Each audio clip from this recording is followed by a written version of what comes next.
So I was recently asked, what is your favorite verse of the Bible? And luckily for me, I actually had a quick response to this. I have what I call a life verse. Many people watching this video probably have heard of a life verse. Maybe you have one yourself. But to me, your life verse is the verse of the Bible that you feel like most closely resonates with you. And my life verse is also my favorite verse. So I thought I would share that with you. And the person asked, well, why that verse? And I thought, that's a great question. And I spent a lot of time thinking and praying and actually reading the Bible to go, what is it about this verse that is my life verse? Like, why did I select this? Why is this my favorite verse? And so I'm going to tell you that too. So here's my life verse. It's Jeremiah 29:11. And I had a girlfriend this one time give me one of my favorite birthday presents of all time. And there are these little cards, these little Bible verse cards that have your name in them. So I'm going to read it just the way it says. It says, for I know the plans that I have for you, AJ, plans to prosper you and not to harm you, plans to give you a hope and a future. Jeremiah 29:11. Now, here is what I learned about this verse through some thought and prayer of why this is actually my favorite verse and my life verse. And I'm just going to break it down for you one by one. The first thing is, for I know the plans that I have for you. It gives me immense comfort to know that God has plans for me and that I don't have to create all the plans myself, that I don't have to think of every single thing, to do every single thing. I don't have to be the one. I have a God who created me, and he created me with plans and intentions for my life. So on the days where I feel a little undervalued, a little underappreciated, a little unworthy of the tasks that have been given to me, I look at this verse and I just remember he has a plan for me, whatever it is. Some days they're really good. And some days they're really hard, but they all are orchestrated together to make this incredible plan for my life. That he has a good plan in place for me, whatever I may come across on a daily basis, and that it's not all up to me. That I have someone who is much greater, much mightier, much more powerful in charge. Thank gosh, that's the fact, because I can't do it all on my own. And I really am tired of trying.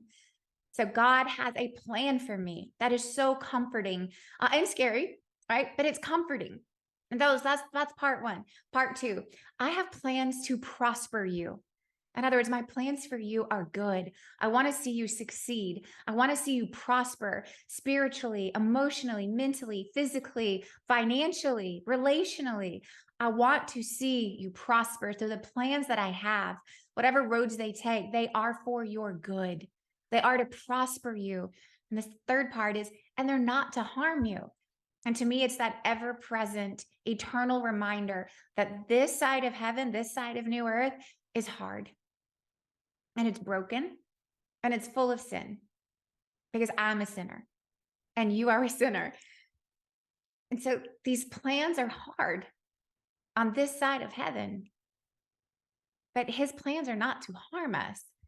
They are to give us everlasting life, everlasting peace, rest, joy, happiness, comfort, security, safety, success.